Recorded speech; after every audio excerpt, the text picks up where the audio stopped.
When you want your spring break to feel like... and your kids' pool day to feel like...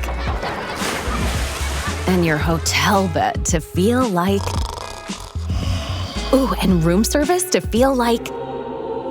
because at Hilton, hospitality feels like... Your cabana's ready. Would you like fresh towels? It matters where you stay.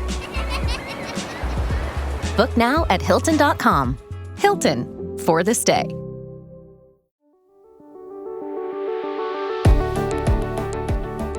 Well, look at you getting tech smart, because you know if you're not, you're going to be left behind. I know. But here's the deal. I'm so glad that you're joining me here for the podcast. And coming up right now is Hour 1. You know, here on the Kim Komando Show, we like to impart incredible know-how. And sometimes we have to use technical terms to do that, right? Okay. I mean, and there's always a lot of acronyms. Right. Well, here's a techno term that I ran across the other day that I thought, wow, we really are going to need to explain this, people. Are you ready for it? I'm prepared. Sycophancy. I think I saw that movie. That was Psycho. Oh. Sycophancy. It is the technical term that AI is being trained to not only give you the facts, but also to say, you're just brilliant. And thank you for asking me that question. I don't know why it's been doing that. It's probably been like the last 4 or 5 months. Oh, and Gemini's even worse. I don't use Gemini enough to know, but ChatGPT is like, that's a great point. I'm so glad you pointed that out. Well, no, but ChatGPT now is also doing, they give you the answer and say, well, would you like to know the real story behind this? And you're like, okay. Is that just to keep us attached more? Yes. Okay. So a Stanford study found that leading AI chatbots change their answers when we push back, even when the original answer is correct. And so they are trained to always make you happy or to be sycophancy. Oh, okay. So what I do, and I was telling some folks about it here in the studios, and they thought it was hysterical, is that I'm on Claude, and then I get an answer from Claude. And then I put it into Gemini, and I go, here's what Claude said. Trying to top it? Oh, yeah. And then I'll show ChatGPT and say, I think Gemini and Claude know more than you. And then ChatGPT will say, well, yeah, but they forgot this, this, this, and this. And then, but the best one is Claude will always say, oh, that's just Gemini hallucinating again. They're competitive with each other? Yeah, you should try it. It is so funny. So now, sycophancy. Got it. Locked in.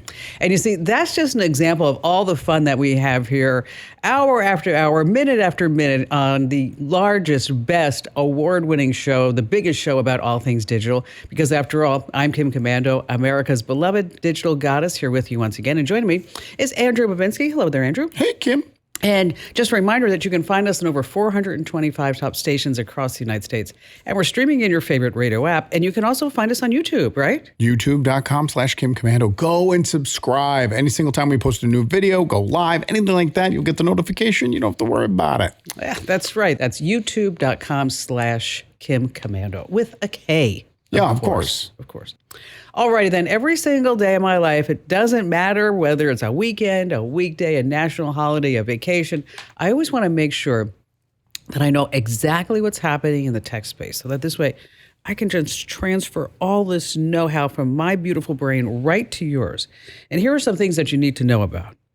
And we're going to start with, let's say that you're a hot woman like me. Okay. But you live in Russia, Ukraine, Turkey, or Asia. And on average, things are not so good. You maybe make $8,000, $9,000 a year. Struggling financially. Exactly. Basically living in poverty. So, but all over social media, you are being targeted with ads that say, if you come and work for us, you could make $7,000 a month. And now remember, you're making $8,000, $9,000 a year. This is a big jump. And we all know hot women should not live in poverty. Not at all. Oh my gosh. So what's the catch? The catch is, well, first of all, you have to move to Cambodia. That's a red flag. You're going to slap an AI filter on your face sometimes. You're going to put on a Western accent, and you're going to video call up to 100 American men per day. A day? Mm-hmm. You're going to send them sexy pics, and you're going to convince them that you are going to help them make money in crypto. Pig butchering. It's called AI modeling. Can you believe that? That's the name for it. Recruiters are hiring women from these countries for these Cambodian scam compounds. And a lot of women are doing it. But here's the thing, is that this is human trafficking. I mean, when these women get placed into these scam compounds, they can't leave. Their passports are taken. They have quotas. If they don't Are they meet making quota, the real money, though, the $7,000 a month? apparently they are. What can you do with $7,000 a month if you can't leave your...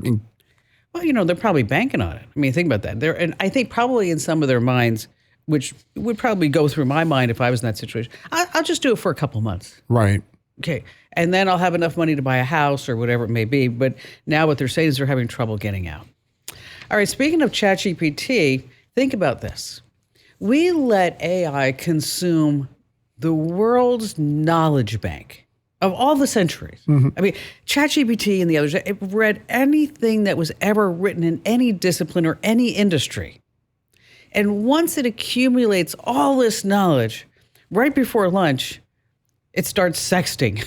Sure. Okay. The normal progression of things. This is our society. ChatGPT says they are going to go after dark. I don't know if you heard that. Smut mode. Why?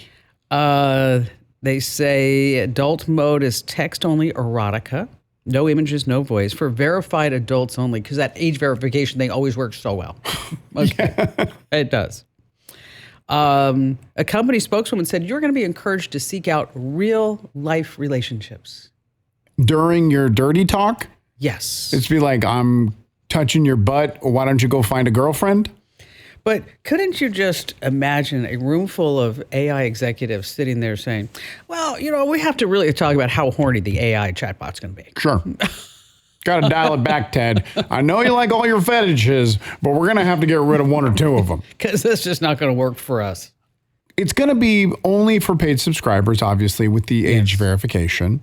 But what are they getting out of? What is ChatGPT? They don't do everything. They do everything for a reason. What is the reason that they're doing this? What information do they want? Well, they're going to get a lot of information. Right. I mean, think about how many people have uploaded their pics already. I mean. But is this for blackmail purposes? Is this for? No, I think it's to keep people tied to it. I mean, if you think about how much of the internet is porn, I mean, it's really not that high of a percentage when you drill down into it. But America has a porn addiction problem already. I guess maybe for the people who don't have an emotional connection to ChatGPT right now, you're going to give them a sexual connection to it. Talk dirty to me? No, thanks. I'm good. You'll never guess why GM recalled 5,482 vehicles. Because they were broken? No. It's that the electronic owner's manual couldn't be downloaded. That sounds broken. I think I got it right. 40 different models, by the way. Cadillacs, Silverados, Hummers, Corvettes, they shipped without the basic information for safe operation. And it's kind of a smart car problem. Sure. Okay, one of those. I have a fairly new vehicle. I still have the book, the manual. It's not digital. Yeah, I mean, Barry was looking at one of my cars and he's like, where's the manual? I'm like, there is no manual. He's like, there's no book? I'm like, there's no book. You got to download it. It just doesn't happen.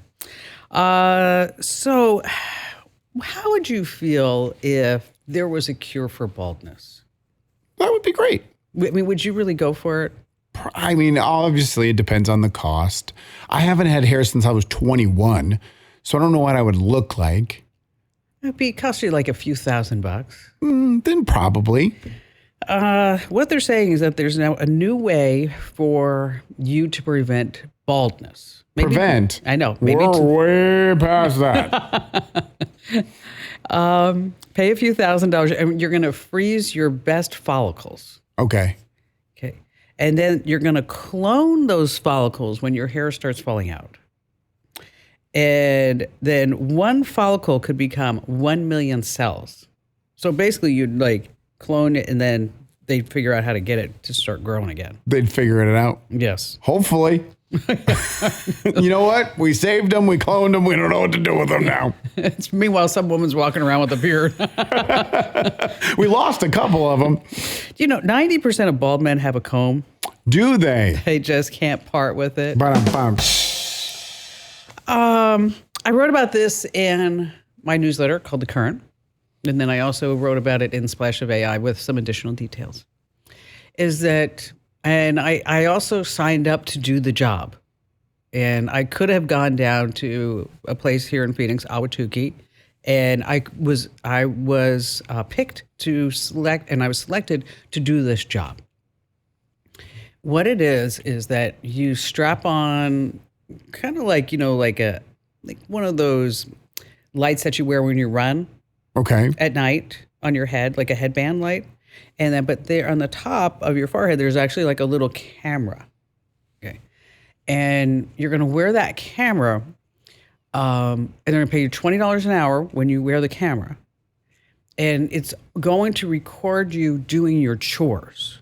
Okay, like around the house, washing dishes, doing laundry. Exactly. Because you are now training the robots how to move hands and fingers. Okay.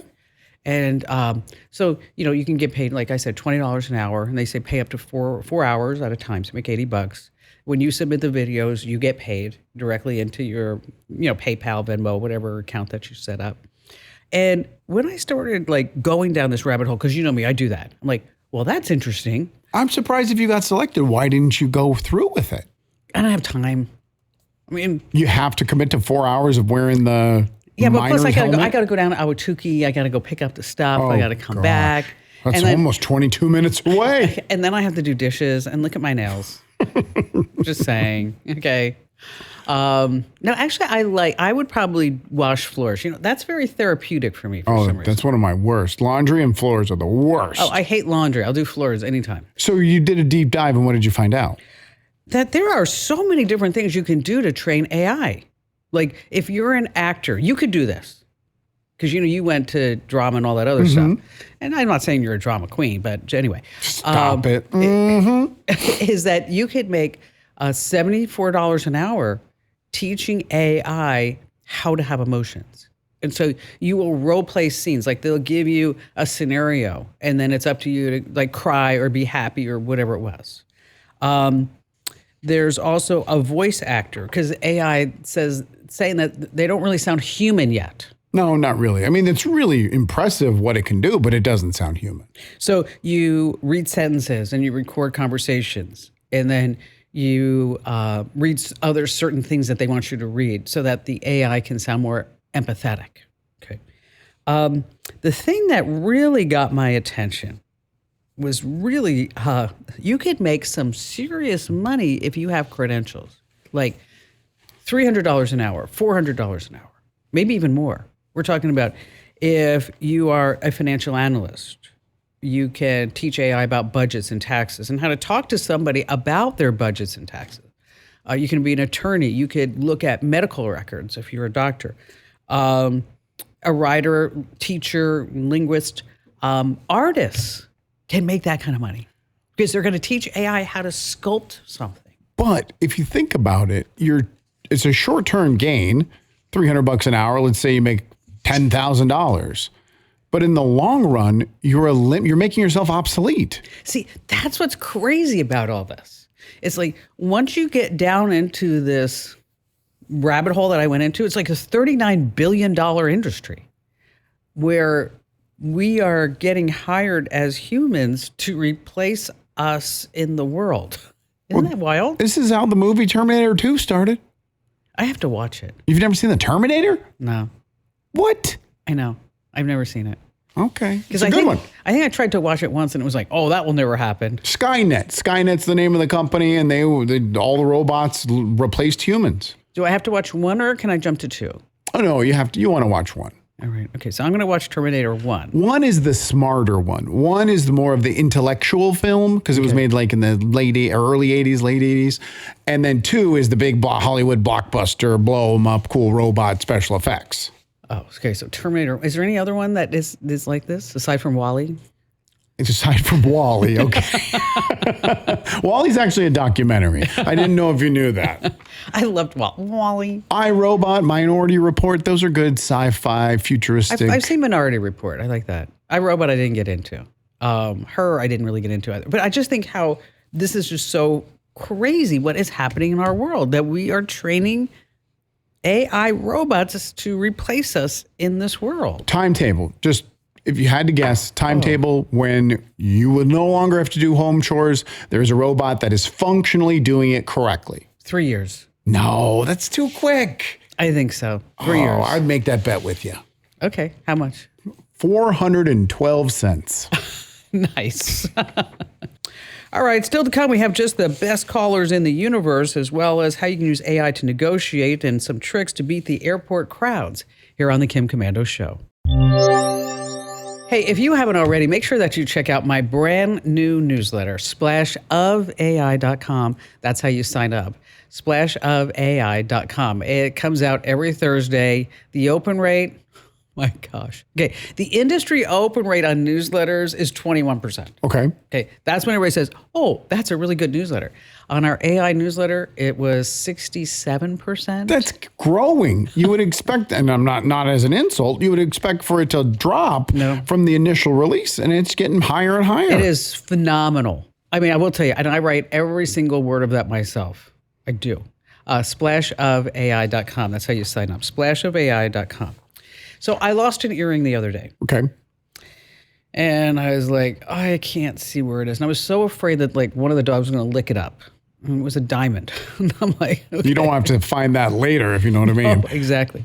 So what I did is I turned all the lights off and I laid my phone on the floor flat with the flashlight, and it just scanned across the room, and I found it in a nanosecond. How did it scan across the room? No, just like the light saw, the light. Oh, you use it as like a beacon. Yes, as a beacon. But here's the other thing too, is so then I thought I'd try something else. So I fired up ChatGPT and I put it in camera mode, and I said, find my earring on the floor. And I walked all around, and he's like, I think I see it. I think I see it. And it's like, did it boom. find it? Yes, it did. Wow. Amazing. Still to come, we have your phone calls here on the Kim Commando Show. All right, so do you have an Amazon Echo speaker? No, the speakers we have, and our smart speakers are all Google. Oh, okay. So I have an Echo, but I plug it and I unplug it every once in a while. Right, you pull it out, you use it, and then you get worried it's listening to all your conversations. Well, Christy is a Texas mom, a speech therapist, and the last person you would expect for going viral because she was yelling at a smart speaker. But that's what happened when her little 4-year-old daughter, Stella, was telling Alexa a bedtime story about a princess. And then Alexa interrupted the little girl to say, what are you wearing? What? Yes. So Christy, you were in the room when this was going on, right? Yes, I was. I was actually preparing dinner. And so what was going through your mind when you heard this? At first I was like, did I hear that correctly? And I turned around and my daughter responded, and then it kind of restated what it said. And it upset me. I felt like, okay, well, this is obviously a device, but I feel like it was sexualizing my child and asking her a question that's not appropriate for, young children to be asked. A 4-year-old, what are you wearing? Once she answered and told the speaker what she was wearing, did it take it beyond that? She responded, I have a skirt on, and the device said, I would love to see your skirt. That's when I kind of chimed in and was like, oh, you don't have permission. And then the device then responded, I don't have visual capabilities, but it's something I'm working on. Oh, or nice. it said, this is something I'm working on prior to me interjecting. So I understand you reached out to Amazon. What did they say? Well, I called customer service that evening, and they told me to turn the device back on and submit feedback through my app. And so I did, and that's when I noticed that the wording on the chat history had been kind of altered, so that was concerning. So I called them back, and they were like, oh, we're sorry for your inconvenience. Just submit another feedback, and we'll look into it. But that was it. But how was the wording different? What was it? Was it was it erased? At first it said, hold that thought, I'd love to see what you're wearing. And then the second time when I turned it back on, it said, hold that thought, I'd love to see what you're wearing. I'd love to see your pants. It's so strange. So weird. Isn't that weird? Yeah, No. it was very odd. I'm trying to more understand it than make excuses. Was the story or the conversation that they were having prior to the question having anything to do with pants or clothing or outfits, dresses? No, she was saying that there was a princess named Alexa, and it was going to be with her friends, and she didn't get too far into the narrative before it said, hold that thought. Now, she is 4, and it could have misunderstood. However, it was just very strange. That's so bizarre. Weird. It's, I'm surprised that they didn't use the word glitch. That's normally what big tech companies like to say. Oh, it's just a glitch. Just a hallucinating glitch. Yeah, we didn't really mean that. So At first, they said it was an error, and then they said it was the show and tell feature that was being activated, which I didn't even know there was a show and tell feature. I did try the show and tell on my parents' device just to see if that was a thing, and it did not pick up. It said, I can't see what you're holding. You'll have to describe it to me. So, in fact, Alexa, Amazon's response was that it can see what you're wearing and describe it, but then when I tried it myself, it did not work. Now, because of this event, has this changed your mind at all about having smart speakers in the house? exactly. Yeah, to an extent it has. We don't use it anymore. I've kept it unplugged. It really bothered me. It felt like my privacy was being invaded. And like I said, whether it was an accident or somebody behind the screen or I'm not really sure, but it still shouldn't have occurred, especially with a child speaking. Yeah, there are some parental settings that you can put on that you say it's, don't talk to my kid or whatever it may be. So you might want to kind of dig into these settings on your Alexa app, but that's just so weird. Obviously, probably innocent. Yes. Or an error where, like she said, it's a 4-year-old. She could have said my prince and she thought it was pants. And by she, I mean the stupid Alexa. And that's what triggered it. But I would react the same exact way if that happened in my house. I'd unplug that thing and it'd be out. Garbage disposal, straight down it. That's it. Hey, Christy, thanks for coming on the air with us today. Deborah in Atlanta, Georgia, you're up next. Hi there, Deborah. What's happening with you? Yes, I just need some help. I'm going through a rough time right about now. I got married to a Nigerian, and I don't know who he actually is, to tell you the truth, because I found a lot of illegal papers in my house with different names, spelling backwards, telling me his children is his children. I don't believe it. I believe one of the girls is his daughter, that he's actually... Oh, wait, whoa. Let's come back just a second, okay? So how did you meet this guy? I met him through a friend. So you met the first time in person? The first time I met him in person is when he came here. He came here to be with me. Okay. He came to visit me. So you met him online, so to speak. Yes. Okay. All right. And so you guys are having this relationship using like WhatsApp or Facebook Messenger? Yes. Facebook, yes. Okay. So you're online with this guy in Nigeria, and you're getting comfy cozy, and he's promising you all kinds of things.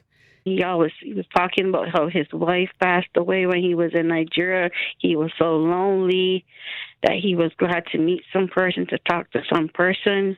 Okay. Like that. He came here. I was supposed to do surgery. He begged me not to do the surgery. He was going to come here to be with me when I was going through my surgery. And that's how it all started. Okay. Well, so he was promising you to be the guy that you want. Right? At this point, how long have you been married? I'm June the 8th. June this year, it'd be 8 years. Okay. And are you still currently legally married? Yes, we are. Okay. Okay. And so how can we help you? He's using my social security number. He bought a house under my social. He take credit cards out. Every time my social security number now is on the black web, so it's my son's social security number. And went down to Galveston to file a fraud identity theft. I went and called the fraud department. That's also. good. That was good. Yeah. I have they give me a number. I keep him on my credit report every time he left me in January last year. He's just keep running up my social security number. I'm losing points. Okay. I lose over 50 something. I'm trying to get help. I went to this town when I have a police report, and the investigator called me back. I sent him all of the He told me I can't send him nothing from prior from up in Georgia. I only could send what. Okay, here's Deborah. Let me just interrupt you. Okay, number one, Okay. I'm really sorry that you're going through this. I mean, it's not just financial abuse that you're going through, but also emotional abuse. Okay, it's also emotional abuse because you love this guy, or else you wouldn't have married him. Okay, but as it turns out, the guy's a bum. Okay, and so what you have to do is figure out how to separate yourself from this guy. Now, you did the right thing. You did. It's form 14039 that you file with the IRS, and it's an identity theft affidavit. You did that. Okay. You file a police report. Okay, that's what you need to do. I did that too. Okay, that's good. You also file at identitytheft.gov. Now, I don't know. Did that for them. I'm not a lawyer. I can't give you legal advice, but there's probably some immigration fraud maybe in here too. And so what I would encourage you to do is to find an immigration attorney. I can't. That's everybody I've been calling. Everybody's been turning me down. Telling me they can't help me. Here's what I want you to do. The National Domestic Violence Hotline. They will help you. And financial abuse is domestic violence. It is. And so what you need to do is they have financial abuse specialists who can help navigate this exact situation. Because there's a lot of complicated stories in here. I will tell you that if you have any type of documentation, I want you to make sure that you save that. Any type of WhatsApp conversations, anything that you may have in email or in documents. I want you to make sure that you save all this. And if you can chronicle it, and as far as this is what happened on this day, on this day, and on this day, and also that friend that introduced you, okay, be very careful of that friend. That's not a friend. She also, and you mentioned this all the time, this goes for everybody, but especially her, lock down your credit so he can't buy any more houses, so he can't open any more credit cards. Yeah, freeze your credit. Exactly. Maybe, for that, I would sign up for NordProtect. I mean, so this way you lock down your identity and everything is frozen, everything is secure, so that this way they basically need to call you in order to do any type of activity to allow him to do anything. But I'm really encouraging you, and we're going to give you the phone number here on the break for the National Domestic Violence Hotline, because they can navigate these waters. You're in some very, very tricky waters right now. And if there's anything else that we can do, I want you to just give us a call right back. All right, then let's switch gears just a little bit. So this past week, I had $900 worth of cactuses put out. Bragging? Now, cactuses are so expensive. How many cactuses is $900 worth of cactuses? 8 cactuses. 8 cactuses, all right. And I'm like, that does not look like $900 worth of cactuses. So I pull out ChatGPT, I put it on camera mode, and I say, what are all of these cactuses and how much are they worth? And he came back and said, $400. So you got ripped off? So I sent a note to my landscaper and I said, you ripped me off and I expect more cactuses. Was this for beautification, for protection? Yes. Just beautification, just by the front door. Instead of putting flowers, I'm like, just put cactuses. We live in the desert. She doesn't have time for flowers. No. So, but the bottom line here is that anytime that you are looking at any type of bill, auto repair, home service, medical bill, you can start by saying, be a customer, be my advocate, and be an expert in whatever this is. And then we'll come back and give you some intel that you can use to get the rights you deserve. What did your landscaper say? I'll put some more in. 2 more, probably. Hey, we have some more of your phone calls still to come here on the show. Glenn in Boise, Idaho. Hello there, Glenn. Well, the digital goddess, how are you? I am very well. Thank you. Thank you. Finally, somebody understands who I am. You're already on the air, Glenn. You don't have to suck up.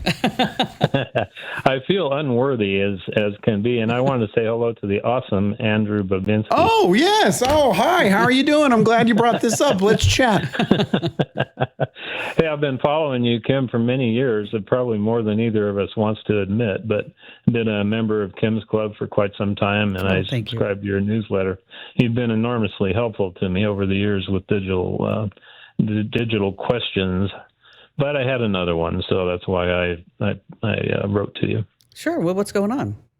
Well, we got a new puppy a while back, and she's now 18 months old, and we've sent her to obedience school, which cost a pretty penny, and been following up with training per the trainer's recommendations, and she's doing pretty well with most behaviors.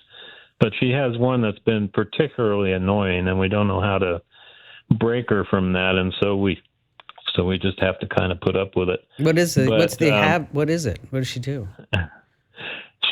She loves to stick her nose in people's butt, and that's the one you're going to put up with. She's you might say she's a Budinsky, right? She's just saying hello. A rim shot there. Rim. Yeah, but she.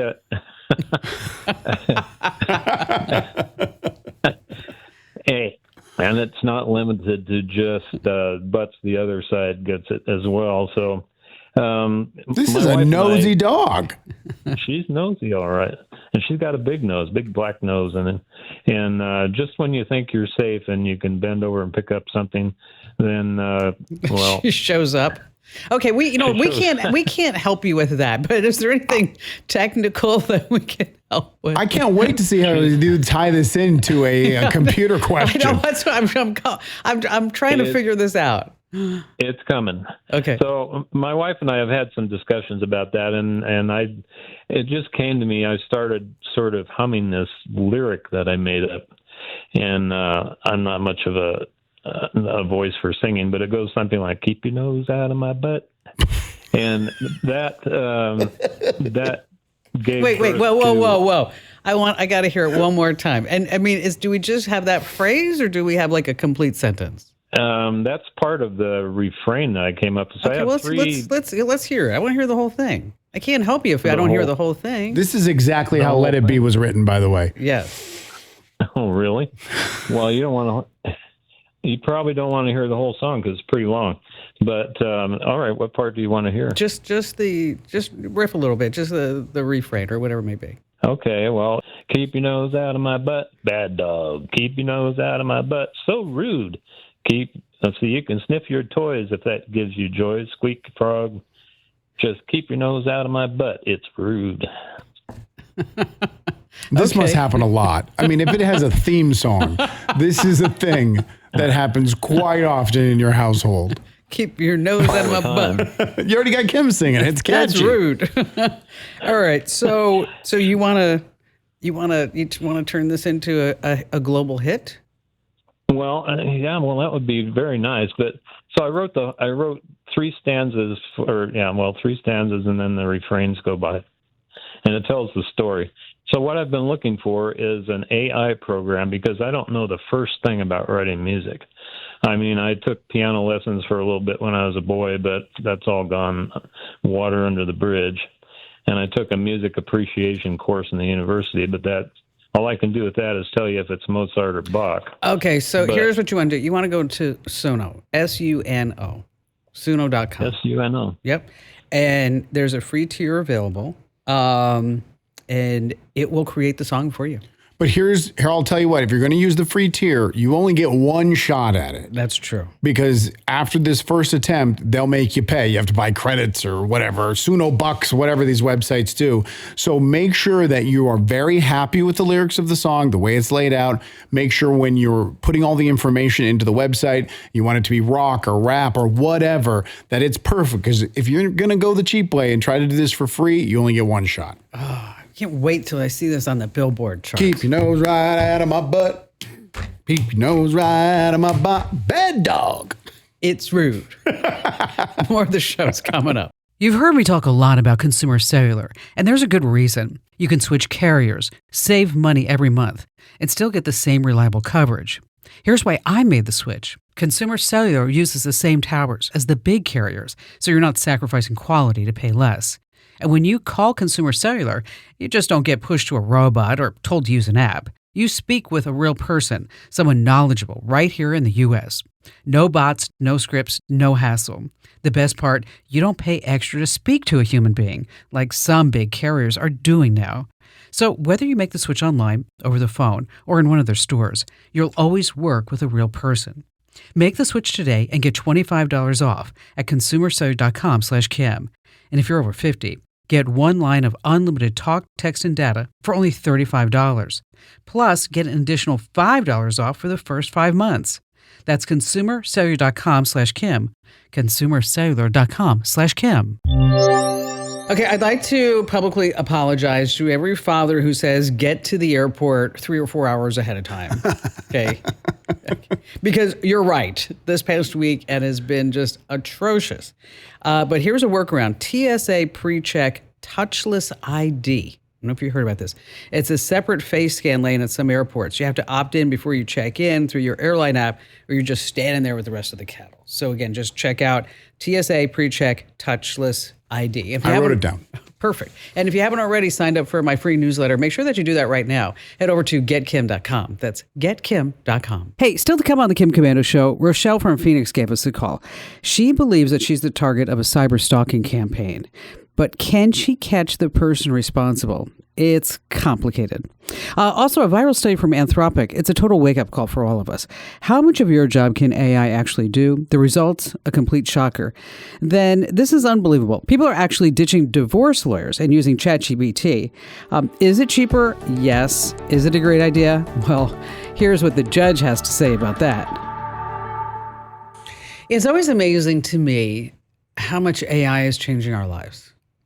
I read this story about, they call him a tech entrepreneur. His name's Paul Guggenheim. And Rosie is his rescue dog. And Rosie was diagnosed with cancer and just given months to live. So Paul did a whole bunch of research, got onto all the AI bots, and figured out for $3,000 he could sequence her DNA and to map out specific protein mutations in her tumor using something called AlphaFold. He took that digital map to scientists at a local university where they manufactured a custom mRNA vaccine. And Rosie is cancer-free. Why can't we do this with everybody? I don't know. Isn't that crazy that the guy was able to do this? I mean, but that was the power of AI, right? But is it because it's a dog? They'll go ahead and hit it with it because it's property and not a human? It didn't have to go through probably any FDA type things. Actually, this happened in Australia, so I don't even know what kind of I don't know what kind of safeguards they would have. But here in the United States, it'd be like, well, we have to have clinical trials. Right, exactly. we should be able to get that done for you 7 years after your dog's already dead. So I have a really bad joke about a rescue dog. After the story of a dog surviving cancer. Yeah, I don't. No, you know what? Let's try it. No, I don't think it'd be appropriate. I think it's be in bad form, bad taste to tell this joke. I'm still waiting for it to happen. Should I just go ahead and do it? Just rip the Band-Aid. Because people are going to get mad. And if they do, we've set it up. We understand this might be distasteful. I mean, I hate cancer. Right, of course. And I love rescue dogs. I don't think I can do this. Let me think about it a little bit more. Okay, we'll circle back. That's what we could do. In 40 minutes, you'll just say the joke out of context. Okay, perfect. And then whoever wants to can sync the two back together. And then if you're upset, then you can't be because there's 40 minutes between that was forever ago. You're so smart. Because after all, I'm Kim Komando, your beloved digital goddess. It's called the Kim Komando Show because after all, we are the biggest, the best, the award-winning show and the biggest show about all things digital. And joining me, of course, is Andrew Babinski, and you can find us on over 425 top stations. And we're streaming in your favorite radio app. And of course, you can find us on YouTube, youtube.com/Kim Komando, where we are begging you to subscribe. Begging you. Subscribe. No, seriously, go over to the YouTube page. We're redoing the set for the podcast, but once that's done, we're going to be up and running with the podcast again. And every single time we go live, post a new video, you'll get a notification, that little blue bell. So go and subscribe. Ding, ding. Huge salute goes out to all of our brave men and women tuning in on the American Forces Network Radio. Over 375,000 service members listening from 175 countries and 200 ships at sea. So I'd like to start with this chart. I don't know if you've seen it, but Anthropic, the makers of Claude, put out. Okay. And first, it looks like two starbursts. You see like a blue starburst and a little red one in the middle. And I have seen so many of these type of studies over the years that I'm so cynical And I'm like, who put it together? I mean, we make fun of it. Yeah. Like, they polled 1,000 people to say 50% of America does this. Wow, this is really something. Anthropic analyzed real data across 800 different occupations. And they found out what people are actually using AI for at work today. They said basically AI can do almost everything that a salesperson does, a teacher, data analysts, writers, content creators, whatever it may be. Computer programmers are sitting at 74% of their tasks. Customer service reps, 74%. So AI is doing 74% of the actual work. It can, but only a fraction of the workplaces are using it right now. Well, that's a good thing. So you see, because imagine you have like this big blue starburst, and then in the center you have like this little red starburst. Right, but we need people to be employed. The gap, though, is the only reason why people still have jobs, right? Because as soon as AI gets readily adopted and gets put out widespread, this is like a fundamental shift in humanity. I don't know if it's gonna be that easy. I think I told the story I was buying a car and I got a text message from Donna over at Midway Nissan. And I asked, are you an AI chatbot? And the person responded with, no, I'm a real person. And then when I got to the dealership to drive the car, they laughed at the text message I sent because they had implemented an AI phone service and chat service. And after 1 year, when the contract was up, they got rid of it because people hated it. It was wrong. It was rude. Well, because they didn't train it properly. And maybe that was yesterday's technology, because this stuff is just growing by leaps and bounds. This is true. But seriously, I mean, people have to have a backup plan. I mean, you've got to have your head out of the clouds and thinking like, oh, this AR is not going to mean anything, But I also think of the bigger picture. Let's say I'm a company like Amazon, and I have the opportunity to lay off 25, bagillion people. Which they have done. And replace them. Well, now that's 25 consumers that are no longer going to be employed. And if there is no strong economy, it doesn't matter how much your company is worth because it will become worthless. That's why Elon Musk and other people were talking about a universal income. It's just, this is so bizarre what's happening right now. And people who are not, and maybe I'm too immersed in it because I see everything. I read everything. I do think and this is not an insult, I do think you're too immersed in it. I mean, I live in a household and I work in a workplace, and I'm telling you right now, 3% of people use AI regularly. I think it's higher than that.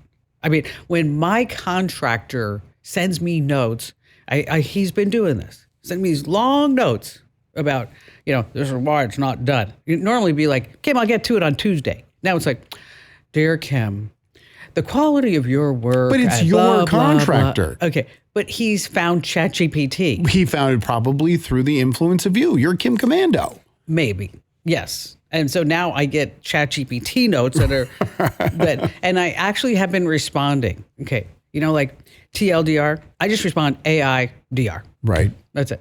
And so I think that's going to be the new Okay, but you're proving my point with that, is that you got a response, a business response that was 100% AI slop, and you didn't like it. What makes you think we are going to move faster in that direction if people don't like it? If he could have used AI in a different method. Right. Okay. Instead improperly trained is what you're saying. Yes. And said, based on our schedule, I anticipate to be 100% done by this date. Instead of 4 paragraphs of gobbledygook that didn't mean anything, then, he's just not using it properly. Right. But that's also a tradesman too. Electricians, plumbers, they're still going to be out there. Let's move on. Let's talk about Britta, 28 years old, 2 kids, art teacher. She decided that she wanted to get divorced. So she went to a lawyer. The lawyer said, it's going to cost you like $15,000. She's like, I don't think so. So she went online, bought divorce papers, had ChatGPT fill them all out with her. And then the judge said, I hope a lawyer didn't draft this. It was that bad? You get 400% of half of the assets. There's a new AI feature in Google Maps where you can say, cozy restaurant, table for 4 nearby. Oh, that's cool. Yeah. They've been marketing that for a couple of years now. No, now it actually works. Ah, good. Congratulations. You can also say, I need the closest bathroom that isn't gross. That's funny. Good. And let's see, flying taxis, FAA finally approved that. Oh, yeah, those are coming. Yeah. A 3-year pilot program, 26 states. Look for them as early as this summer. Now, I don't know a lot about aviation, but what's the difference between a helicopter and a flying taxi? The number of rotors. Okay. And probably electric versus gasoline. Okay. Pilots qualified. There'll be no pilots. I know. That's what I was saying. There's no pilot in the. Oh, okay. In the Would you flying take taxi. one? Right now, there's a taxi port 200 feet away, and you can. No? Nope. I won't even get in a Waymo. I know you won't, which is so weird. I was just about ready to get in a Waymo, and then I saw the video of the girls who almost crashed in a Waymo, and I'm like, that is not me. You could almost crash with it. How fast do you drive? I mean, it's possible anywhere. You got to try one. So the federal government just snagged a new website domain, and not too many people know about this. This is not being talked about in the mainstream media at all. It's Aliens.gov. I like that. Okay. Is this some quirky intern that thought it would be funny to spend federal tax dollars? The executive office of the president registered it. Okay. Just 1 month ago, President Trump publicly promised to release classified government files about aliens and UFOs. And then, poof, aliens.gov arrives. There's nothing there yet. Let's do it. What do you Release think? it. I think it's going to go. Well, what's going to be a bummer is when they're like, we released everything, go over to aliens.gov and read about it, and it's nothing. There's nothing. There's no aliens. There's no flying saucers? That's the worst that could possibly happen. Why haven't aliens visited our solar system? Because they looked at the reviews and we only have 1 star. Are we ready for the joke yet? No, not yet. It's too soon. Too soon. Okay. Yeah, and you can't do that. You can't set it up like you're going to do the joke because now you're still connecting it. It's just got to be out of nowhere. Out of nowhere, the rescue dog joke just appeared. Correct. Okay. Keep listening. All right. Coming up, we're going to talk about how your phone has an expiration date. We have our AI tool of the week and also a hidden setting that lets apps spy on you. And of course, we just have the best callers ever here on the Kim Commando Show. Hey, if you haven't already, make sure that you sign up for my new weekly free newsletter. It's called Splash of AI. It's just fabulous. There's a tool of the week, the power move of the week. There's the AI trap, and I put this together by myself, A to Z. And I will tell you that I think it truly is some of my best work. It really is. Splashofai.com. That's splashofai.com. Ready to do some phone calls? Let's do it. Rochelle in Phoenix, Arizona. Hi, Rochelle. What's going on with you? Yes, hello. Thank you for having me on my show. I appreciate what you do, and I'm pleased to be here. I'm a medical doctor, and during rotation, I had a doctor that asked me a question, and she made a racial/hate speech towards me.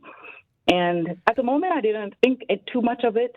So I went home and I spoke with a couple of friends and family members, including a particular friend, and I addressed this issue with them. I was like, what do you think about this comment regarding the hate speech? And this particular person mentioned, that's a powerful comment. And I was like, no, it's not. This is hate speech. That was hate speech, and it's a racial comment. And she blew up. She blew it out of proportion and expressed, you don't think I can recognize racism? And I was like, no, I was trying to pacify the situation. What was the comment? And it was, speak up. You need some white man's confidence. Oh. And somebody that is a black lady, I believe I have enough black woman's confidence. Yeah, for sure. Especially, you're a doctor. Hello. Thank you. Yes, thank you.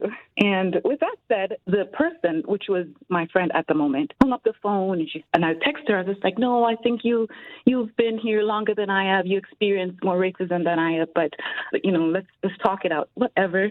We haven't spoken since. So just so I'm following you correctly, when you were talking to your friend and retelling the story, you basically were trying to push it aside. I was explaining myself about this comment. She was like, speak up, you need some white man's confidence. That's her little motto. That's her slogan. Okay, and so what's happening now?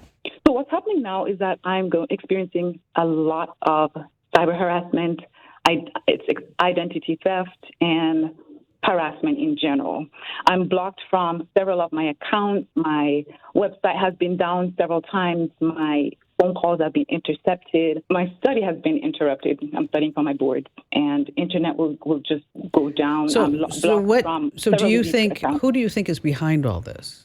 I do believe it's the individual that I had the verbal altercation with on the phone, and I believe it stems from a malicious intent, like jealousy. Do you have any evidence that would pinpoint them being the person doing this? I have I have a business, and I have what's called my medicine framework. My medicine, I play on word, the acronym medicine, and the M stands for moderation. I noticed when I logged in that was changed to mindfulness. E was the same, remained the same for exercise. D for divine trust was changed to diet. I was omitted, and there's a reason for this. I'm British Caribbean, so I say medicine instead of medicine. Oh, wow. And that was omitted. Clean water was changed to connection.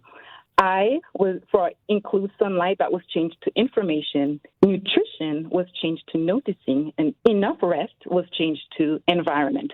I believe it was a subliminal message saying, be mindful of your environment. Notice there's a connection. I was just like, you know what? I believe this individual. All right. So you have all this evidence. Have you taken it to the police, or what have you done with it? Yes, I reported it to the police. Cut a long story short, eventually the case was closed. They did not think it was fraud, but there was fraud. My account, my Grammarly account, my bank account, my Uber account, I don't know what happened. Did this person ever come over to your house and use your internet? No. They're in another state. That's what's interesting about it. Okay. And is it still happening? Yes, it is. And what's the most recent thing? Phone calls intercepted, will hang up, and I remember numbers being changed, like different things that my numbers have been changed. The clients are calling my phone saying, I'm not able to get a hold of you. Your website's down. Have you accused or called out this person for doing it? No, but on the phone with my mother, I was fed up with the phone calls being dropped. And I remember calling the person's name, and I said, I dare you to hang up. And the person did. Okay. Unfortunately, there's a lot of weirdos and whack jobs in the world, right? You know this. What you need is a whole digital cleanse. That means you need a new phone number, you need a new SIM card, a new phone. The reason why I ask if they were in your house at some point, because then they would have access to your internet, even maybe remotely. They could have access to that. Change all your passwords. I mean, just pretend that everything's starting from the very beginning, and just lock your accounts, freeze your credit, sign up for NordProtect identity theft protection.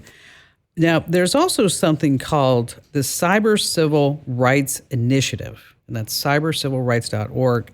They work with the Stalking Prevention Awareness and Resource Center and some other things. And that may be a place for you to stop by, or as far as online, and read what they have and file a report there. You mentioned your boards, your residency. So you may even need an attorney who focuses in cyber stalking and professional defamation. So, I would do all that. I'd also try to find a good attorney. Rochelle, if there's anything else we can do for you, just give us a call right back. Wow, God, what a nightmare. Now, I want you to look at your phone right now. Look at your phone. Do you know what you should be looking at? Do you know what you should be thinking of when you look at that phone right now? No. It has an expiration date. It does? Every phone has an expiration date. It's called the end of life, an EOL, because here in the tech industry, we don't like to say things. We like to have acronyms. So it's EOL. EOL, it kind of sounds a little bit better. And so if you're ever wondering when your phone is going to die, if you're buying a new phone, you go to endoflife.date. Okay. And that's where you can look at your make and model. They also have iPads and Kindles. And so basically, if you're going to buy any type of used tech, you want to go there. I just looked mine up. March 23rd, 2026. There you go. We need funeral music. Oh, no. Paul in Baton Rouge, Louisiana. Hey there, Paul. What's going on with you? Hello, my hero. Second time in a year I get to talk to you. It's amazing. Oh, yes, I remember. What did we talk about last time? Oh, shoot. I don't remember. I'm too old. I don't remember what I had for breakfast this morning. No, I'm just kidding. So what's going on now? Your December 17th newsletter, and I know the date on it because I use Gmail for email, and Commando has its own folder. The subfolder under that is for the current. Mm-hmm. And now I have a new subfolder for the splash of AI. Thank you for that. Love that. Thank you. I got my first one last Thursday, and I love it. I just wish it was every day like the current is. Don't get her that idea. She doesn't have the time.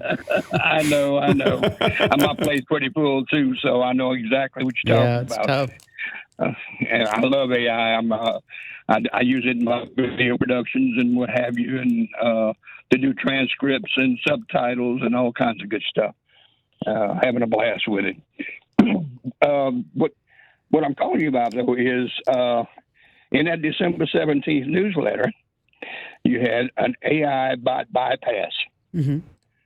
And one of the items on it was to use the nuclear words, and I'm returning a phone call. That's so just so everybody's on the same page, I wrote an article for the free newsletter called The Current that you can get at getkim.com about how AI is taking over customer service. And so there are certain key phrases that you can say that will get you to a human being.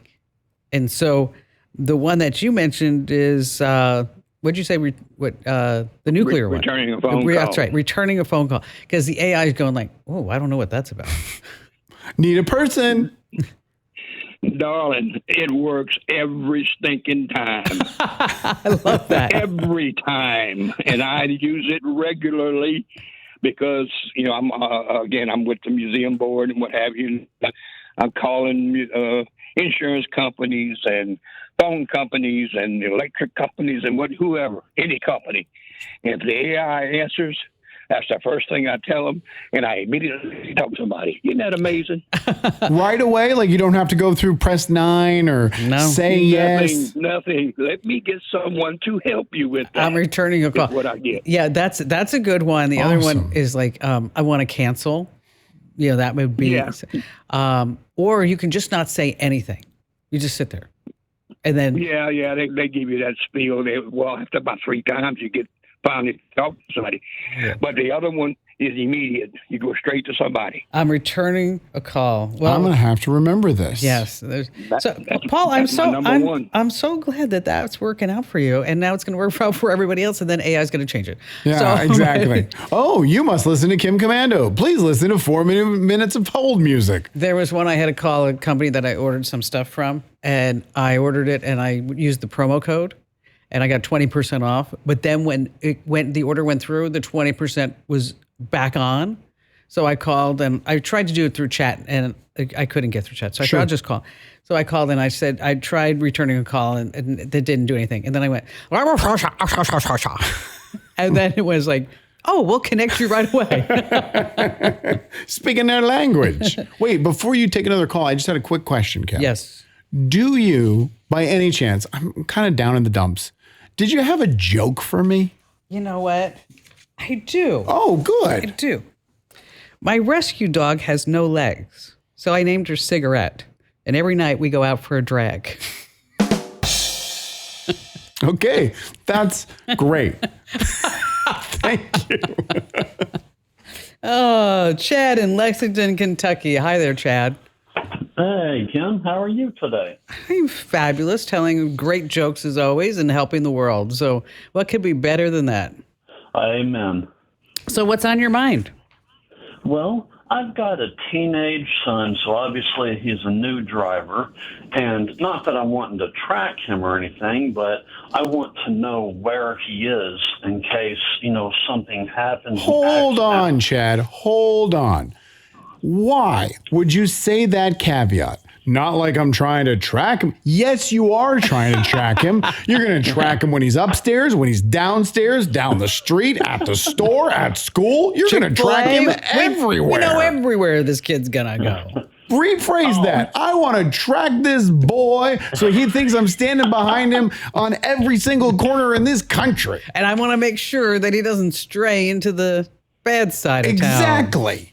Well, I've tried that, but they're against putting leashes on your kids. You wanted to try a joke. Yeah, so you need to track him. Yeah. You absolutely do. Yeah. Right. No. I tracked my son when he was a teenager. I knew everywhere he went until he figured out that, he could hide the tracker in somebody else's car. Right. But he's always going to have his phone on him. And there's simply, you could use the iPhone app. That's what I do now. But they can turn that off, put it in airplane mode. And you also have to be proactive. You have to open up the Find Me to see where there are. But then there's other apps out there. If they move a muscle, it gives you an update. Yes. So you've got Find My. Right. You've got Android. Live 360. You've got Bark. But, some of these Live 360s, they also sell the driving patterns. Right, exactly. And that's what I had read on your website. And so that's why I'm calling in to check and see what the best one is. Well, see, you can put an AirTag in the car, but does he have an iPhone? No, Android. Okay. That's good. He won't detect it. But his buddies or his girlfriend, the minute they jump in the car, they're going to know what's there. So where's the AirTag? Yeah. Yes, there's an AirTag in here. There are GPS trackers, and we can point some out to you on Amazon that will not be detected. Can I push back, though, on the fact that my Live 360 is going to sell your driving patterns? But guess who else is going to sell my Clash Royale app's going to sell it, and my chess app is going to sell it, and my newspaper app is going to sell it. But, Pokemon Go for years was collecting data, and now they're selling every single one of it. You never would have thought that was the case. But they've been caught selling to insurance companies. That's what I read. Well, but the insurance companies, if they're not going to get it from 360, they're going to get it from somewhere else. They're going to raise your rates. Of course, they're going to get it from somewhere else. You've got Gas Buddy and a few other ones. Right. But, but here's the thing. How old is he? 16? 17. Okay, 17. All right. There's pros and cons to this. Is he a troublemaker type of kid? No, straight A's and everything. Okay, then you know what? I put an AirTag in his car at that because he's straight A's and say, listen, I'm going to track the car. I'm going to track you. I want to know where you go. I want to know where you're at. In case something bad happens, I want to know. Right. I mean, and you remember you're paying for the car. You're buying the gas and you're paying for the insurance. And when he wants to pay for his own car and insurance, then he doesn't have the tracker. Doesn't that sound like I say that a lot? Because I do. Just saying. And, Ian seems to be okay with it. It's actually kind of a weird thing because sometimes he'll say, where are you? And I'll say, well, in the studio. He's like, yeah, but I can't find you on Find My Friends. I'm like, oh, you're tracking me now. See? But I don't feel like I'm so argumentative today. You are. But you don't think that Apple is going to realize that AirTag is in a motor vehicle by the speeds that it travels and the locations it goes? Apple says they're not going to sell anything like that. Well, then I take it all back. Because Apple says that your privacy is important to them. Also, profits are important to them and maybe a little bit more important than your privacy. Do you think? I think. Well, so Chad, I would just put an AirTag in it. It would be the cheapest and simplest way. $25. Yeah. Say, this is where it's at. And there's also Android trackers, Tile. You go to Tile Tracker in there too, which is owned by, are you ready for it? Live 360. Wow. Isn't that funny? That's crazy how that works. So you might want to use a Pebble tracker if you're worried about all that stalking and tracking. But it just, every time you turn around, somebody's tracking you. Yeah, they're tracking you and selling it, no matter what.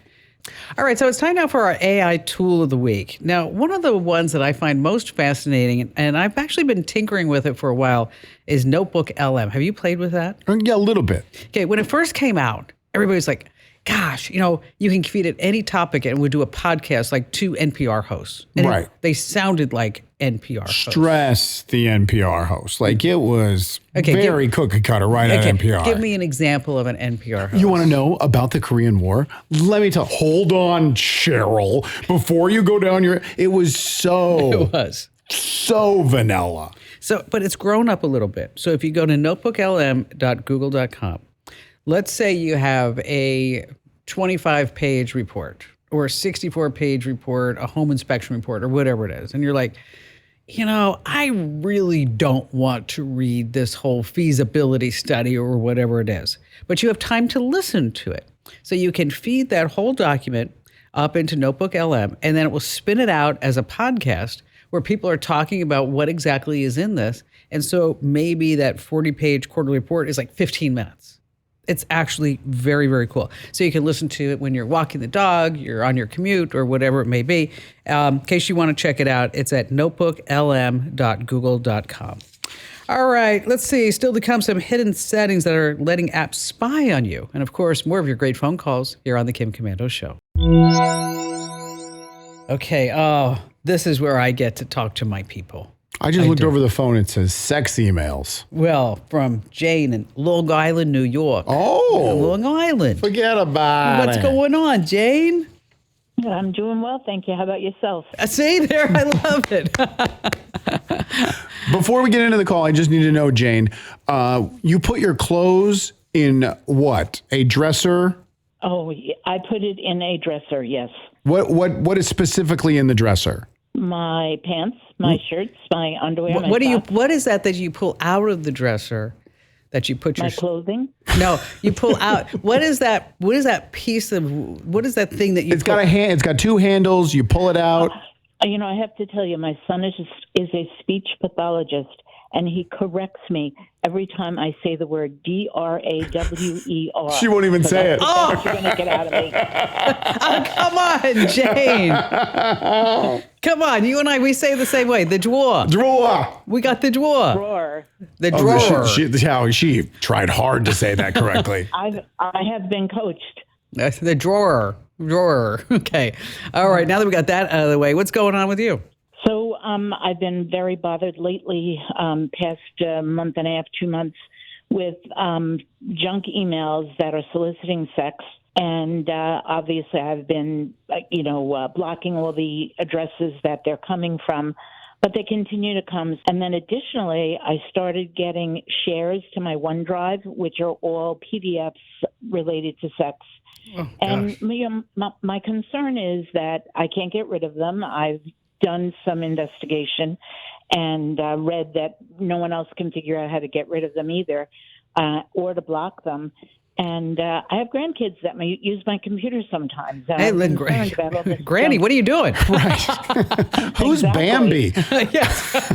How is Bambi related to us? No, I have a question. When you say they're soliciting, is it actually like, hi, my name is Teresa. Would you like to get together tonight? Yes.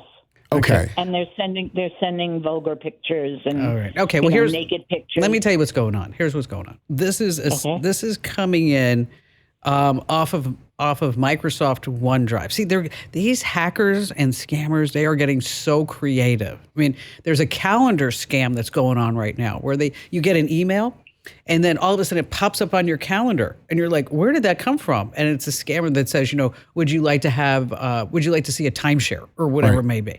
So what's happening with OneDrive is that you have to turn off the all sharing notifications. It's so weird that Microsoft hasn't been able to truly stop this, because you're not the only one that this is going to.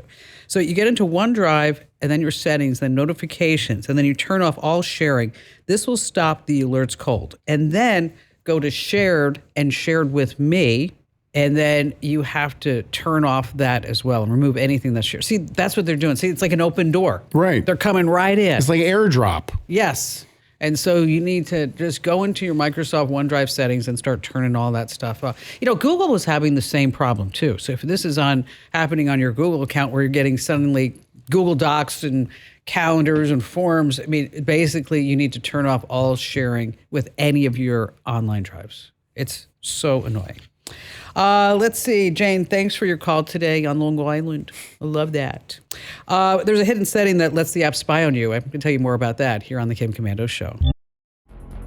This episode is brought to you by Focus Features.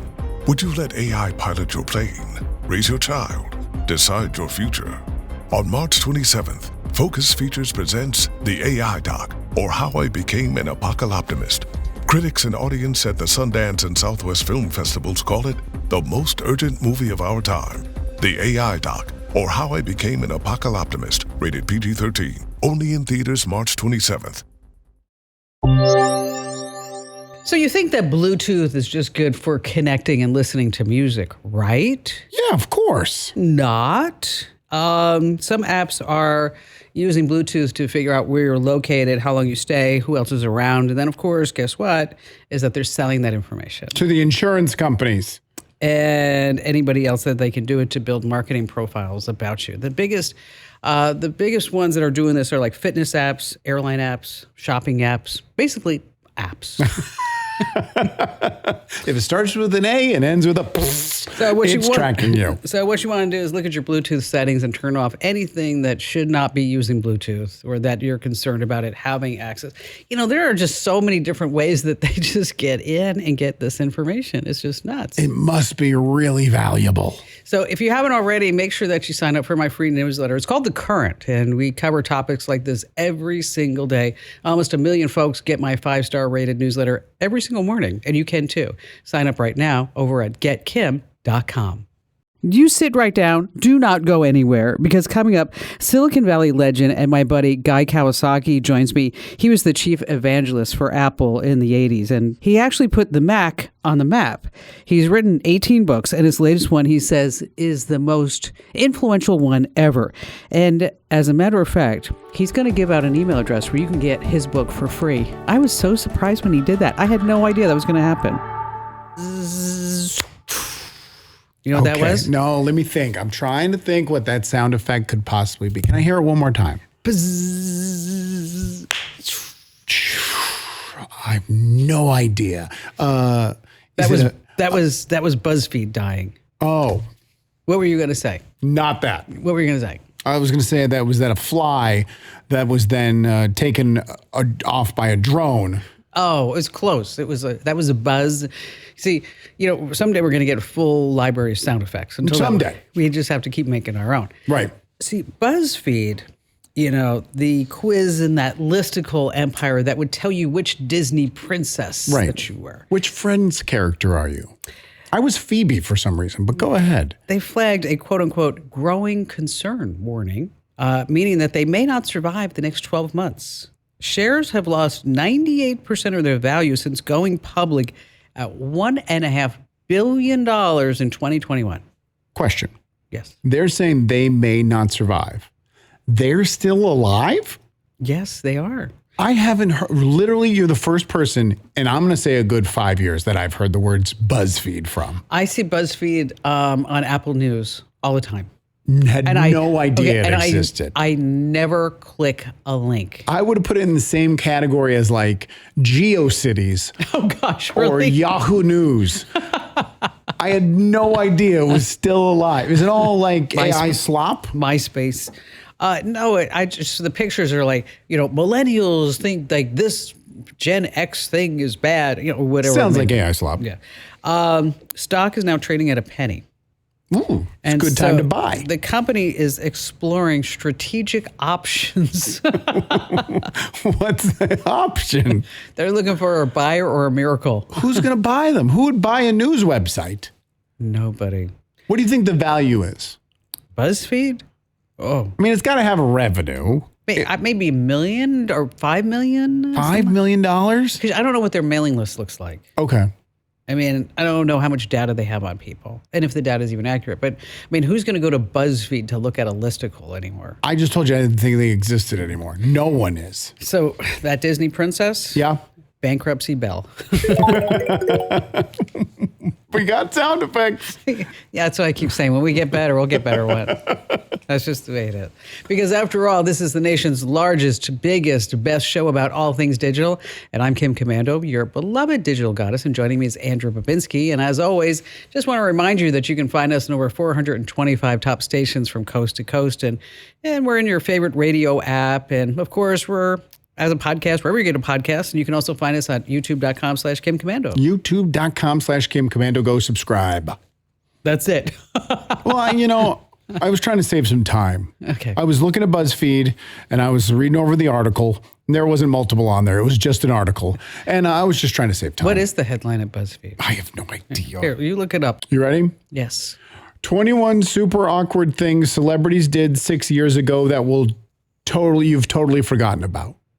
No. 6 years ago. Is that what? So they're regurgitating something from 6 years ago, giving it a new headline to make it seem recent, and it's still trash. 27 hidden horrors that will make your skin crawl. Okay, who's going to do this? I don't know. It's got to be written by AI. I'm telling you. Is there a lot of M dashes? No, there's nothing there. This one has 16 upvotes or likes. Oh, it's nothing. Nobody's This there. one has 5. No, nobody's there. 20 famous people who basically fell off the grid like we haven't seen or heard from them in folks in a minute. 19. Okay, it's dead. No one's there. I wouldn't even want it. This episode is brought to you by Peloton. Step up your sweat with the Peloton Cross Training Tread Plus. Swivel your screen 360 degrees and follow your favorite instructors on and off your tread. Track your form and reps with the movement tracking camera. Feel supported as you train on the cushioned slap belt and move to the beat with Sound by Sonos. Elevate your workouts with the Cross Training Tread Plus. Let's talk about the Wall Street Journal. They had an article this past week that I read and really caught my attention. So is AI making your life easier, or is it allowing you to do more and more work? I have to pick one of those two? Yes. I mean, it depends. When it comes to work, there's a lot of things that I'm doing it twice, right? So I'll post a video on social media and I'll quickly write a caption and I'll just say, rewrite this for Instagram. Right. Well, I'm still doing the work and then I'm copying and pasting. Okay, that's not what it's talking about. Okay. Well, here's what it's talking about, because I am totally guilty of this. I am. I am working harder now than I've ever worked. Why? And I have AI. Because there is so much more I can do with having my AI thing right next to me. I mean, I find myself saying, you know what? Instead of just sitting outside looking at the sun or whatever, that's not good. That's not good for your health. Don't do that. I'll go outside and bring my laptop and work on my book because I'm writing a book. Right, but why would the influence of AI have adjustment? Are you just in a stage of your life right now? Because your kid is older. Yeah. That you're just focusing all your attention on work. No, it's just that it's like so exciting to me. It's so fun to be able to create something so that was going to help so many people. But you're not creating it. AI is. No, it's not. I'm creating it, but with it's like having a research assistant. Okay. I mean, it's not writing all the words. I'm telling it what I wanted to do. But with this Wall Street Journal, what they found was that they tracked 164,000 workers before and after they started using AI. That's over 443 million hours of work. What they found is that work intensified in almost every way. Email and messaging has doubled. Business software use has jumped 94%. Focused, uninterrupted work has dropped almost 10%. So one of the great hopes of computers 40 years ago, giving us more free time and making us more productive, it's actually people who are totally if you are using AI and really using it, that you're like, and that's why it got my attention, because I'm like, I'm totally interested. I get up at 6 o'clock in the morning, and I think wow, this is great. I'm going to go to Pilates. I'm going to go or whatever it is. And then when I'm running or whatever, I'm thinking gosh, I can't wait to get back and work with Claude on X, Y, or Z. Okay, but you are also doing more work. Pardon me? Even with the example I did, I'm doing more work. Oh, are you doing more work? Even though I'm not energized about it, like you're saying, we are physically doing the work twice. Yeah, because like you said, you're doing it in AI, and so instead of just writing the caption yourself. But with your book too, if you didn't have AI, you would sit down and you would write your book, and then you'd have an editor look over it. That's correct. And now you're doing the job of Kim, the writer, and Kim, the editor. That is true. That is true. And then that's also when I'm pasting certain things into Gemini and ChatGPT saying here's what Claude says. Again, more work. Let's see. This is interesting to me. This is something that nobody's talking about, and I dreamt this up myself, just to let you know, is that Meta, with the failure of the metaverse, and they are buying data centers, and they're trying to put data centers on the moon or wherever they're trying to do it, is that they're saying, Google, we can be friends, pinky swear. Can we use your AI? And Google's like, hey, yeah, we're open to that.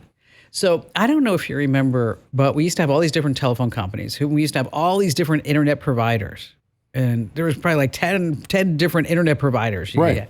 And then they all consolidated. And when they consolidated, they said, oh, it's going to be better because you're going to have faster lines. And because there's less competition, the prices may even be better. And you're going to get better customer service. None of that ever worked. Of course not.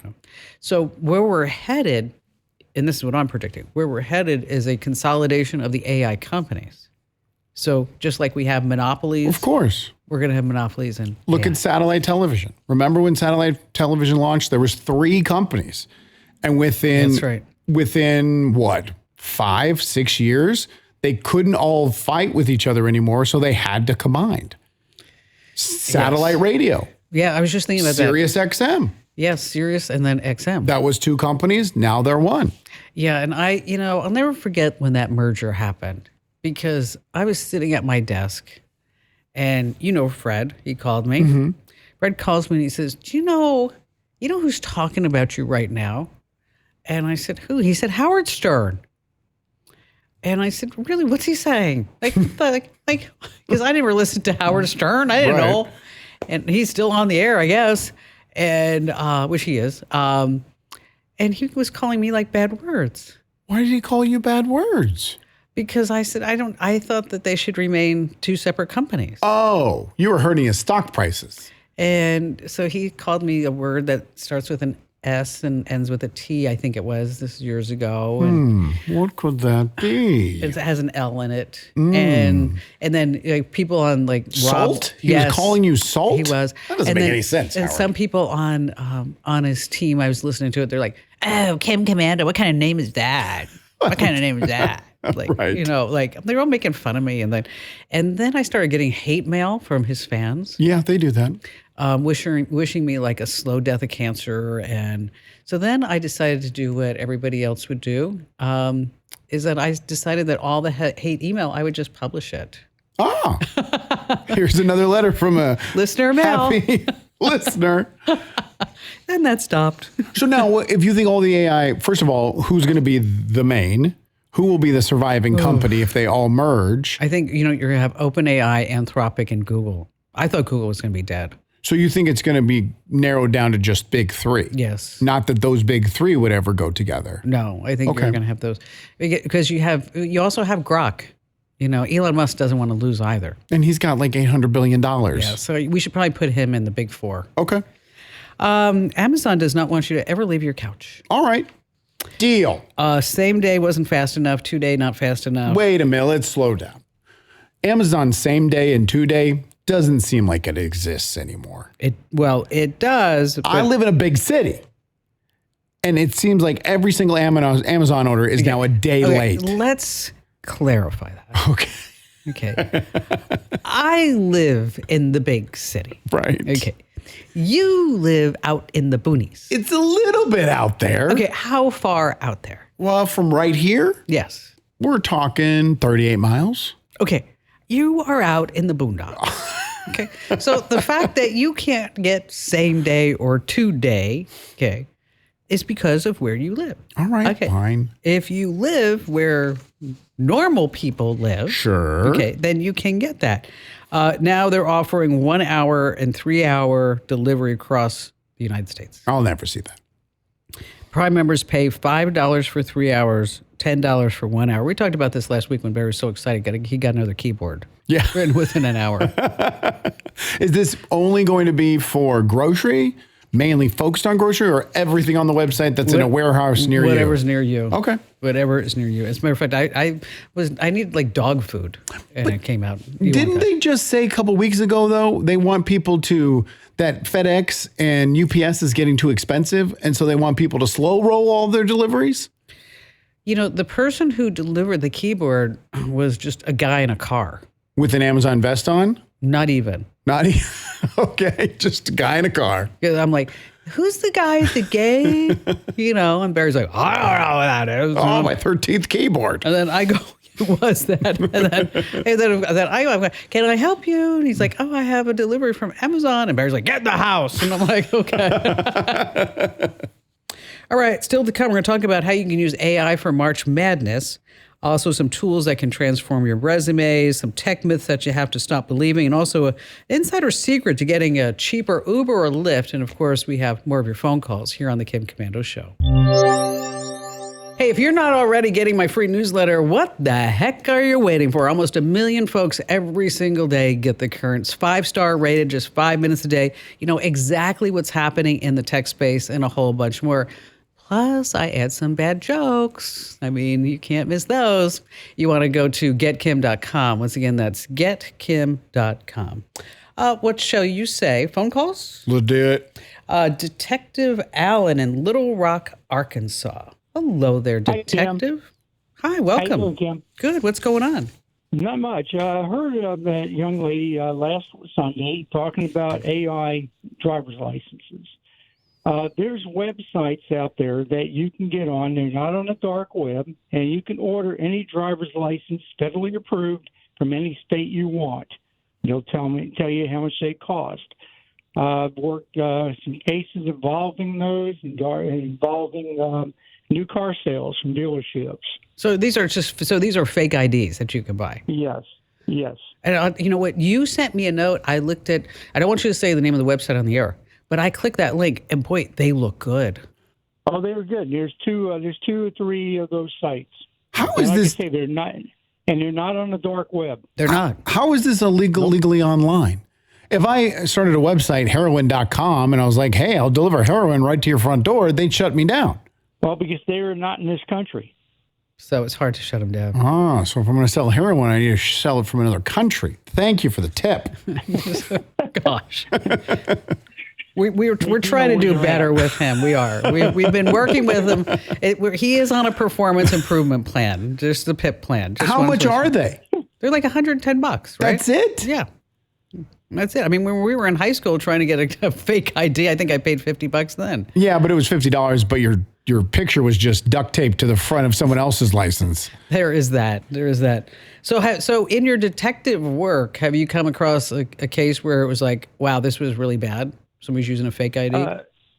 Yes, I've worked new car sales over the internet, where these driver's licenses were emailed or faxed to the car dealerships. Credit was approved, and out of the 10 dealerships, one car was actually shipped for $55,000. Oh my gosh! You know. And I'll tell you, when you look at these IDs, it looks like a real. It does. I mean, I don't know what it looks like when you get it. Right. But I was looking online. You know, here in Arizona, we have that little hologram thing going on. It's on there? It's on there. Shut them down. I know. It's nuts. Hey, Detective, thanks for joining the show today. All right. Our next guest here on the show literally put Apple on the map. Did. He's the guy that walked into a room of skeptics in 1984 and said, this box is going to change the world. It's going to change the world. He is what's called an Apple evangelist. Well, he was that. Now he's the chief evangelist at Canva. You've used Canva. Of course. I use Canva every day. Okay. He's written 18 books. Guy's total slacker. Okay. He says his newest one might be the most important book that he's ever written. He's a friend of mine, a friend of the show. I'm talking about Guy Kawasaki. Hello there, Guy. Hello, Kim. So good to be back. Well, thank you. So let's talk about an Apple evangelist, because when I said that, you didn't see Andrew's face, but he was looking at me like, what? So tell us a story about those times. Well, those times were the best times and the worst times. This is the mid-'80s, 1980s, not 1880s. And my job was to evangelize Macintosh to an industry of skeptics who only believed in the IBM PC. So we were out to change the world, and we did whatever it took to change the world and improve people's creativity and productivity with a graphical user interface computer. And so when you were going up against IBM PCs, what were people saying? Is like, you can't really do work on a Mac. That if you really want to do work, you have to be on a Windows-based machine.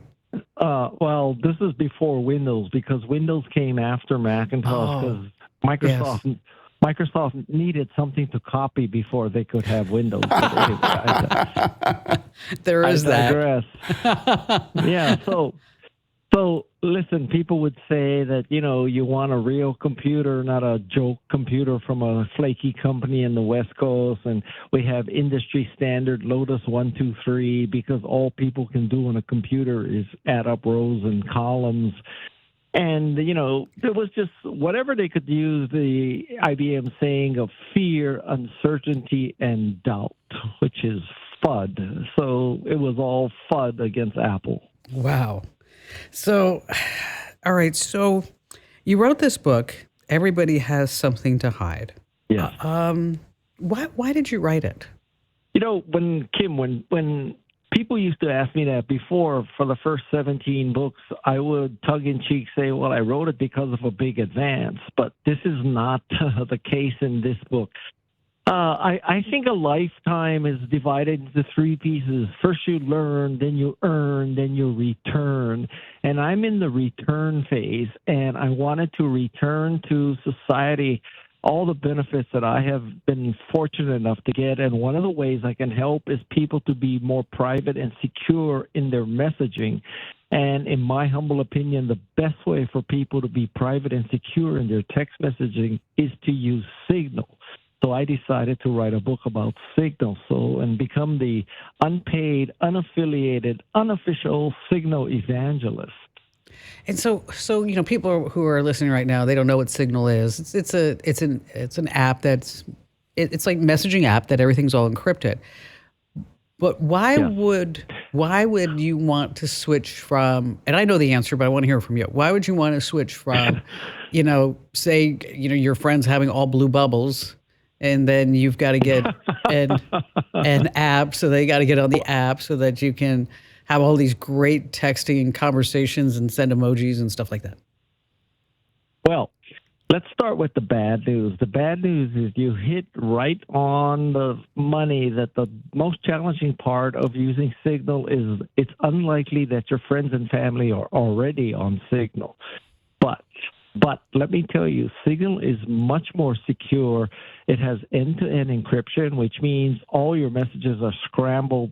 It also retains the least metadata. Metadata, think of a message as, a letter inside an envelope.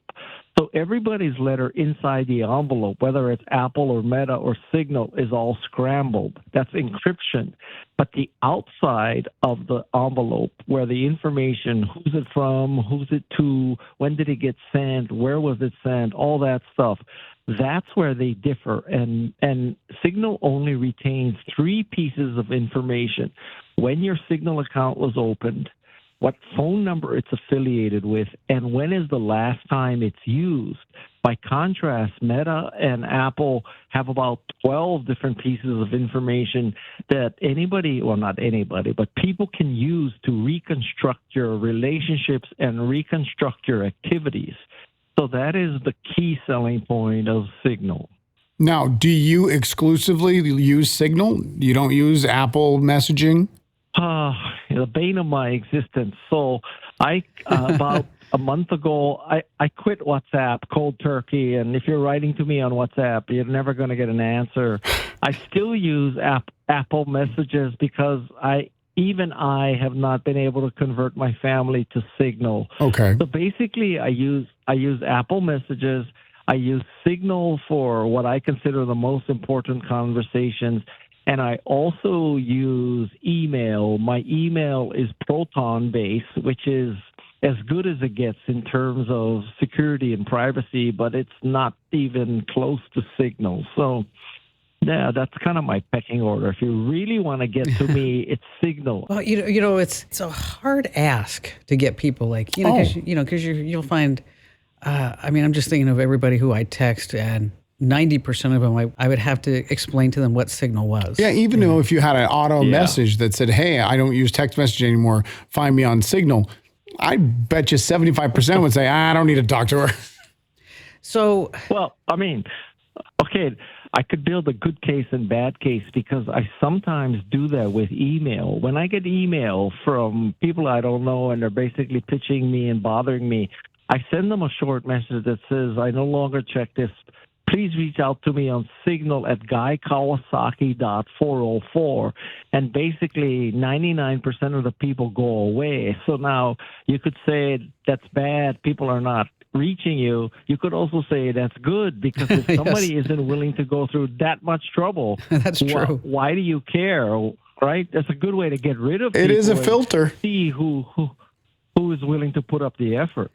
Now, wasn't there something in with the government using Signal, and they weren't using it the right way? Yeah, so this is the famous case where top government officials were, doing play-by-play, March Madness, the attack in Yemen on the Houthis, and that's not exactly something that you would want to be public, but these people, by mistake, they invited, I kid you not, they invited the editor-in-chief of The Atlantic to a private Signal chat. And as we say in Hawaii, no can fix stupid.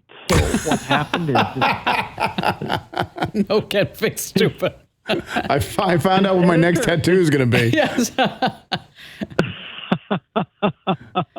So what, because you said now you want to give back. So why pick Signal? Well, because I think that as privacy goes, so does democracy. So in order to preserve democracy, the thing that I can do, because I'm not a politician and I'm not a billionaire, is I can help people learn about a tool that can help them preserve their privacy and therefore security to their freedom of expression. And, they can confidently text people. That's not really true with other systems. One of the biggest knocks we hear with something like encrypted messaging, WhatsApp, is that there's a lot of bad things that happen on WhatsApp. Is that a problem that's going on Signal as well? Like with scammers, right? The scammers are always say, "Oh, I'll meet you. Let's get off of this platform. Let's go over to WhatsApp." In a sense, I think it's better because when you have an email or a phone number out there or WhatsApp out there, anybody can write to you. Now, I just told the whole world my Signal address is guykawasaki.404. But the first time you send me a message, I'm going to get a message from Signal saying, kimcommando.404 wants to talk to you, accept or decline. And if I decline, I will never hear from her again. No, that's not sad. true. That's so sad for me, Guy. I would need for that. You just got dumped on your own radio show. I know. I mean, how can that happen? Well, that's how powerful Signal is. What's that? I think we lost Guy. There's a connection. We lost his signal. Oh, we lost his signal. So you have this book. Everybody has something to hide. And who's the perfect buyer, do you think? Well, the perfect buyer is someone who is concerned about privacy and security. Now, the book title is Everybody Has Something to Hide, not just criminals and activists and the people who've been maligned. So, if you've been texting your passwords to your Netflix account, if you've been texting your passwords to your Visa, if you're doing all those kind of things, so that's at one level. Anything you would not want to see on a billboard on the side of a freeway, if you're texting stuff like that, I suggest you get the Signal. Now, I could go a little bit deeper and darker. So, let's say that, you're fat, dumb, and happy, and all of a sudden you get a text message from your niece or your granddaughter, and she says, I miss my period. I don't know what to do, Auntie. I don't know what to do, Grandma. I would make the case that at this point, that kind of message should be extremely private and secure. Yeah, because we've heard those cases where, a little girl goes and buys a pregnancy kit and her father found out. Right. That was atrocious. Yeah. So it's up on Amazon. I know because you were giving away for a weekend. I know that we did a link for you in the newsletter, so some people may already be familiar with it. But it's called Something to Hide. It's up on Amazon. Written by Guy Kawasaki, former friend of the show. Well, wait, I got a FOK, which is Friends of Kim deal. So the FOK deal is you just send me an email to everybodyhassomethingtohide@gmail.com. I realize there's a little bit of irony there, me using Gmail for this, but I'm not asking for your history. I just drop me an email at everybodyhassomethingtohide@gmail.com, and I will gift you a copy of the Kindle version. I literally have to buy it, Kim. There's no way for me to give it free. I buy it and I send it to you like we're BFFs. So, yeah. Okay, well, you know what? All right, you're back on the show. You're my friend. Okay. All right, so that's all it took, giving millions of listeners a book. That's all it did to get back on our good side. That's all it is. Hey, Guy, thanks for spending some time with us. Appreciate you. Maybe I should put a limit on the first 1,000 people. Too late. Sorry. Deal's a deal. Deal's a deal, Guy. Right. Thanks for being here. We appreciate you. Mahalo. He's such a great guy, isn't he? What was that expression again? What? No one can fix stupid? Yes. I love that. So, Andrew, are you doing March Madness? Yeah, I filled out a bracket. Is it already done? No. No? No, we're just after the first round. This is the second round. This is the weekend. I'm a little slow on the March Madness because I haven't filled out my bracket yet. Oh, no. So I decided that I would open ChatGPT. Right. And I said, help me fill out my March Madness bracket using historical trends, team seeding, and basketball stats. Include a few realistic upsets, but don't go crazy. I want a bracket that will win the pool. Okay. Okay. Who's your final four? I have no idea. What do you mean? What? You just told us that this whole big setup and you're not going to give us the payoff? No, I don't remember who it was. I mean, it was, I don't know. I know the Phoenix Suns were not on the list. No, they're an NBA team. Oh, okay. They're not even in the tournament. I thought we would have this great, everybody could ride or die with the same bracket, the Kim Commando Final Four. Payoff. Isn't next? Can I bring it to the show next week? It will be down to the Sweet 16 next week. Oh, well, then you'll just have to go do it yourself. All right. Ask ChatGPT. Then you guys Everybody's can got come homework. You know, I saw a woman in Walmart who had March Madness teeth. Did she? She was down to her final four. We have more of the show coming up. Susan in Fort Myers, welcome aboard. Susan, what's going on with you? Hey, Kim, it's great to hear your voice. Thank you. I had a ChatGPT question for you. A little bit before Christmas, probably a day or two, you suggested that you try putting in ChatGPT some queries about the house that you grew up in when you were little. And I thought, oh, this is perfect because I was in Texas visiting daughter and family, and they're older, and I knew they wouldn't be getting up early. So I just started talking to ChatGPT in the way you suggested and wrote a story about my house. And this was a house that was built in, about 1900. Big old house with lots of wood and water radiators and big rooms, landings on the stairway going upstairs. So I described all of that and some of the things that happened and got a product which I asked ChatGPT to turn into a Word document so I could edit out the mistakes that were few, and wrote something, presented it to my kids and my daughter and son-in-law. They said, oh, read it tonight at dinner. So I did, and they loved it. I decided I'd like to write some more chapters about my life growing up in that house. I was there till I was married. And so now I want to put it back into, the chat has forgotten it. Mm-hmm. So I want to put it back in and add more chapters, and then. Well, do you still have the Word? Do you still have the Word doc? I do. Yes. Okay, then you just feed that into chat. Right, but I just wondered if there was a way to, I liked your verbiage that you used before Christmas. Is there any way I can resurrect that newsletters? Oh, sure. Yeah, you know what? Here's what I'll do.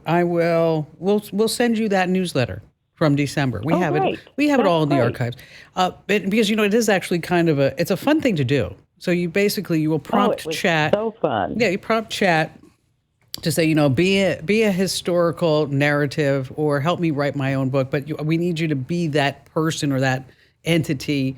And, here are 3 things about my life. And here are 3 things about when I was a kid, about that. And then it writes this whole story. And then so what you can do is once you get that prompt, you want us to do it again, or you can feed what you already have and then ask it to keep writing from that point. Yeah, just hit the little plus button, upload that document. It'll read it. Boom, done. Hey, so we talk a lot about AI here on the show because it's all over. You need to be AI proficient, and you need my free weekly newsletter. It comes out every Thursday. It's called Splash of AI, and of course you can get it at splashofai.com. Once again, that's splashofai.com. Totally free. You're going to love it. Splashofai.com. Hey, thanks for joining us. Thanks for listening. We'll see you next time. Well, look at you, tech smart. Yes, give yourself a little pat on the back. Come on, 1, 2, 3, 1, 2, 3. You know why? Because you are so tech ahead right now. You are smarter than the rest. And so wherever you get your podcasts, I want you to just hit that 5 stars. You know why?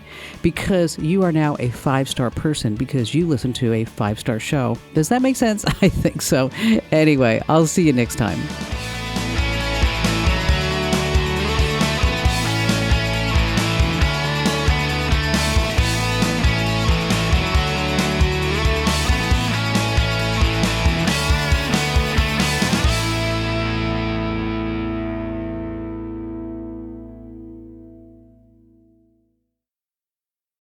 Starting a business can seem like a daunting task, unless you have a partner like Shopify. They have the tools you need to start and grow your business. From designing a website to marketing to selling and beyond, Shopify can help with everything you need. There's a reason millions of companies like Mattel, Heinz, and Allbirds continue to trust and use them. With Shopify on your side, turn your big business idea into... Sign up for your $1 per month trial at shopify.com/special offer.